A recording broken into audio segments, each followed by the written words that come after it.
আলোচনা করা একদম প্রায় শেষ। আমি জাস্ট বলছি একটা মাত্র টপিক বাকি ছিল, সেটা হচ্ছে ওপিসি পয়জনিং। এটা বাকি রাখার কারণ একটাই, ওপিসি পয়জনিংটা আমাদের ফরেনসিক মেডিসিনের সাথে অনেকটা মিলে যায়। যেহেতু ওপিসি পয়জনিংটা ফরেনসিক মেডিসিনের একটা আইটেমই আছে, সেজন্য আমি ওপিসি পয়জনিংটাকে আলাদাভাবে রাখছি এবং এমনভাবে আলোচনা করবো যাতে ফরেনসিক মেডিসিনও কাভার হয়ে যায়, আবার ফার্মাকোলজিতেও কাভার হয়ে যায়। তো ওপিসি পয়জনিং থেকে আমরা প্রথমে যেটা জানবো সেটা হচ্ছে ওপিসি পয়জনিং শব্দটা আসছে কিভাবে।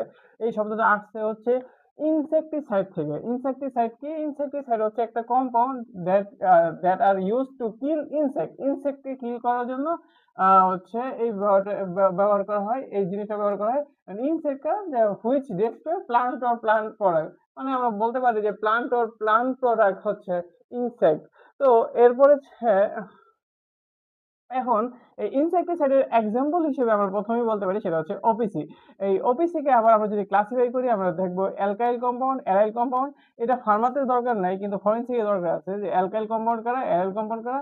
যদি আমি এক্সাম্পল দিয়ে উদাহরণ দিয়ে বলি যে অ্যালকাইল কম্পাউন্ড হচ্ছে হেডপি বা হেক্সাইথাইল টেট্রাফসফেট, আর টেপসি হচ্ছে টেট্রাইথাইল পাইরোফসফেট। আর ওএমপিএ অক্সামিথাইল ওএমপিএ হচ্ছে অক্টামিথাইল ফসফরামাইড। অক্টামিথাইল পাইরোফসফরামাইড, ফসফরামাইড, হ্যাঁ। অক্টামিথাইল পাইরোফসফরামাইড। আর হচ্ছে মেলাথিয়ন। এগুলো হচ্ছে অ্যালকাইল কম্পাউন্ড, অ্যালকাইল কম্পাউন্ড। আরেকটা কম্পাউন্ড আছে অ্যারাইল কম্পাউন্ড, সেটা হচ্ছে প্যারাথিয়ন। আর হচ্ছে মিথাইল প্যারাথিয়ন। আর একটা বলতে পারি হচ্ছে ডায়াজিনন। তো এগুলো তো আমরা জানলাম, এই নামগুলো জানলাম। এগুলো আবার ফ্যাটাল ডোজ আছে, যে কতটুকু পরিমাণ খাইলে মারা যাবে। ফ্যাটাল ডোজ মানে হচ্ছে মারা যাওয়া পর্যন্ত, মারা যায় ওইটুকু খাইলে মারা যাবে, এটা হলো ফ্যাটাল ডোজ। তো হচ্ছে হ্যাপির ফ্যাটাল ডোজ হচ্ছে 60 মিলিগ্রাম ইন্ট্রামাসকুলারি, আর 350 মিলিগ্রাম ওরালি। আর হচ্ছে টেপি এর হচ্ছে 50 মিলিগ্রাম ইন্ট্রামাসকুলারি, 100 মিলিগ্রাম হচ্ছে ওরালি। ওএমপি এর হচ্ছে 80 মিলিগ্রাম ইন্ট্রামাসকুলারি, 175 মিলিগ্রাম ওরালি। মেলাথিয়নের 1 মিলিগ্রাম ওরালি। তারপরে হচ্ছে প্যারাথিয়নের 80 মিলিগ্রাম ইন্ট্রামাসকুলারি আর 75 মিলিগ্রাম হচ্ছে ওরালি। মিথাইল প্যারাথিয়নের হচ্ছে বা ডাইজেনের হচ্ছে 1 গ্রাম হচ্ছে ওরালি। এই যে এই কথাগুলো বললাম, এই কথাটাগুলো ফরেনসিক মেডিসিনের দরকার থাকলেও ফার্মাতে কিন্তু দরকার নাই। এখন ফার্মা আর ফরেনসিকে কি দরকার? এই যে এইটাই মেকানিজম অফ অ্যাকশন।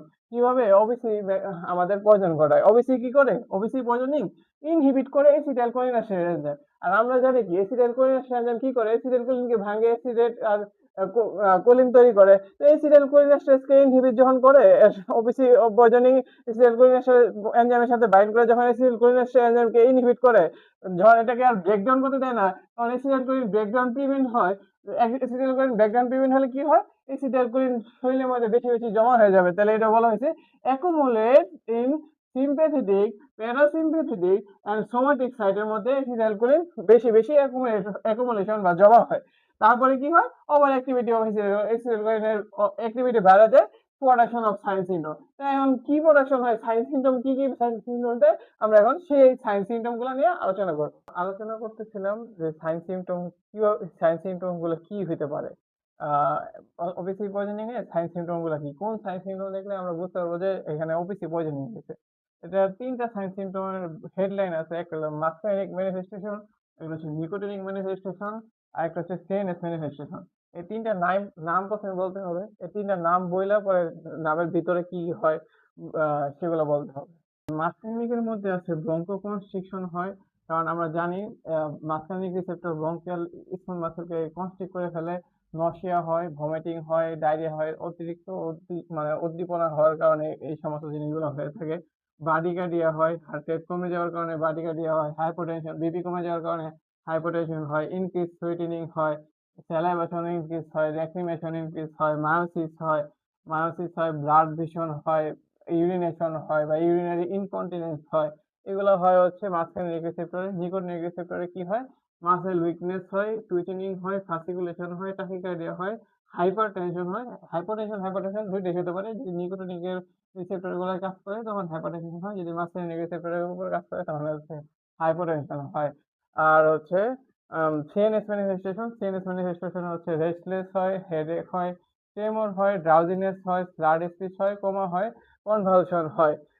তো এই সমস্ত কারণ হয়। আর এগুলো মনে রাখার উপায় হচ্ছে ডাম্বেলস দিয়ে অনেকে মনে রাখে, অনেকে স্লাস দিয়ে মনে রাখে। আমি ডাম্বেলস দিয়ে কিছু কিছু জিনিস মনে রাখা যায়, যেমন হচ্ছে D for diarrhoea, U for urination, M for হচ্ছে মায়োসিস, তারপরে হচ্ছে বি ফর কি, বি ফর হচ্ছে ব্রাডিকার্ডিয়া, তারপরে ই ফর কি ইমিসিস বা vomiting, L for lacrimation, S for সোয়েটেনিং।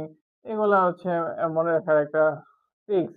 তো আমরা এখন ওবিসি পয়জনিং হওয়ার সাইন সিমটম গুলো দেখছি। এখন পয়জনিং হলে তো ম্যানেজ করতে হবে, এখন ম্যানেজমেন্ট দেবো ওবিসি পয়জনিং এর ম্যানেজমেন্ট।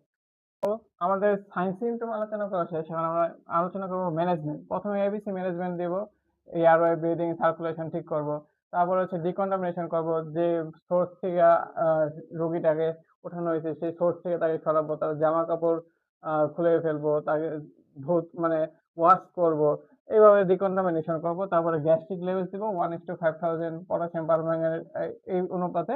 তারপর হচ্ছে অ্যাক্টিভেটেড চারকোল দিব 1 গ্রাম পার কেজি ওয়েট, বডি ওয়েটের অনুযায়ী আমরা অ্যাক্টিভেটেড চারকোল দিব। তারপরে অ্যান্টিডোট দিব, অ্যান্টিডোট কি দিব, অ্যাট্রোপিন দিব 2 to 4 মিলিগ্রাম ইন্ট্রাভেনাসলি, আর repeated and every 5 to 10 minute till until atropinization. তাহলে অ্যাট্রোপিনাইজেশন যতক্ষণ না পর্যন্ত হইতে আছে ততক্ষণ পর্যন্ত আমরা অ্যাট্রোপিন দিতেই থাকবো। অ্যাট্রোপিনাইজেশন জিনিসটা কি এখন একটু পরে আলোচনা করব। আর পাইরোক্সামাইন হচ্ছে এটা আরেকটা অ্যান্টিডোট। এটা কাজ কি, অ্যাট্রোপিনের কাজ কি? অ্যাট্রোপিন হচ্ছে মাঝখানে একটা অ্যান্টাগনিস্ট। অ্যান্টাগনিস্টের কাজ কি, যে রিসেপ্টরে যায়, মাঝখানে রিসেপ্টরে যায়, যা মাঝখানে রিসেপ্টরকে ব্লক করে, রিসেপ্টরকে ব্লক করে, রিসেপ্টরকে ব্লক করে বসে থাকে। তখন আর হচ্ছে অ্যাসিটাইলকোলিন কাজ করতে পারে না, মাঝখানে রিসেপ্টরের সাথে বাইন্ড করতে পারে না, অ্যাসিটাইলকোলিন কাজ করতে পারে না। এইভাবে সে কাজ করে। আর প্রাইরিডক্সাম কি করে? প্রাইরিডক্সাম হচ্ছে যে যে এনজাইমটা অ্যাসিটাইলকোলিনাস্টারেজ এনজাইমটা যে ব্রেকডাউন হইতে দিত না, সেইটা যে অ্যাসিটাইলকোলিনাস্টারেজ এনজাইমটাকে রিজেনারেট করে, যার ফলে অ্যাসিটাইলকোলিনাস্টারেজ এনজাইম অ্যাসিটাইলকোলিনকে ভেঙে ফেলে, যার ফলে অ্যাসিটাইলকোলিন বডি থেকে কমে যায়। এইভাবে প্রাইরিডক্সাম কাজ করে, আর এইভাবে হচ্ছে অ্যাট্রোপিন কাজ করে। এবার আমরা আলোচনা করব অ্যাট্রোপিনাইজেশন। তো অ্যাট্রোপিনাইজেশন হচ্ছে, atropinization is administration of atropine. Atropine admin করা মানে ভিতরে শরীরে অ্যাট্রোপিন ঢোকানো আনটিল ওই পর্যন্ত না, যতক্ষণ না desired pharmacological effect is achieve. Pharmacological আমার চাওয়া, আমার পাওয়া, আমার যতটুকু ফার্মাকোলজিক্যাল ইফেক্ট পাওয়া অত পর্যন্ত, ওই পর্যন্ত যতক্ষণ না ফার্মাকোলজিক্যাল ইফেক্ট পাবো ততক্ষণ পর্যন্ত অ্যাট্রোপিন অ্যাডমিনিস্ট্রেশন করাই হচ্ছে atropinization, which is diagnose by clinical manifestation in the patient.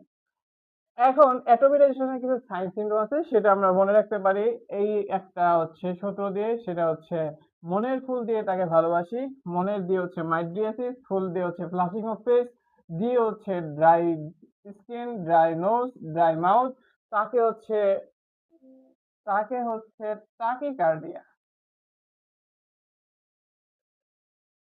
আর ভালোবাসিটা হচ্ছে ব্রঙ্কোডাইলেশন করে। এটা হচ্ছে অ্যাট্রোপিনের সাইন সিনড্রোম। আরো কিছু জিনিস আছে যে এখানে ফরেন্সিকে লাগে, যেমন পোস্টমর্টম ফাইন্ডিং, কনজেস্টেড লিখে দেয় আমরা অনেক সময়। অপিনিয়নের মধ্যে দুইটা অপিনিয়ন হবে, primary opinion, secondary opinion. Secondary অপিনিয়নে অ্যাসফিক্সিয়া কজ অফ ডেথ হবে। আর প্রোফাইলেক্সিস এর মধ্যে হচ্ছে যারা মানে অফিসিং নিয়ে কাজ করে, কৃষকদের কি করা লাগবে, একটানা 2 ঘন্টার বেশি কাজ করতে পারবে না, প্রপার মাস্ক টাস্ক সবকিছু ইউজ করতে হবে। তারপরে হচ্ছে 6 দিনের বেশি সপ্তাহে কাজ করতে পারবে না। এরকম কিছু প্রোফাইলেক্সিস আছে, সেগুলো মেনটেন করলে তাদের তাদের হচ্ছে অফিসে পয়জনিং হবে না। আর আমি বলছিলাম ইনসেক্ট কি, ইনসেক্ট মানে ভুল বলছি। ইনসেক্ট মানে হচ্ছে কীট পতঙ্গ। কীট পতঙ্গ মারার জন্য যেটা ইউজ করা হয় সেটা হচ্ছে ইনসেক্টিসাইড। আচ্ছা, তাহলে আমাদের এইটুকু আলোচনা শেষ। তার মানে আমাদের অফিসে পয়জনিং বোথ ফার্মাকোলজিক্যালি এবং বোথ ফরেন্সিক মেডিকো লিগালি আলোচনা করা শেষ। আর এইভাবেই আমি ধাপে ধাপে একদম শুরু থেকে শেষ পর্যন্ত এএনএস টা আলোচনা করছি। আশা করি এএনএস এর মধ্যে আর কোনো সমস্যা নাই। ধন্যবাদ।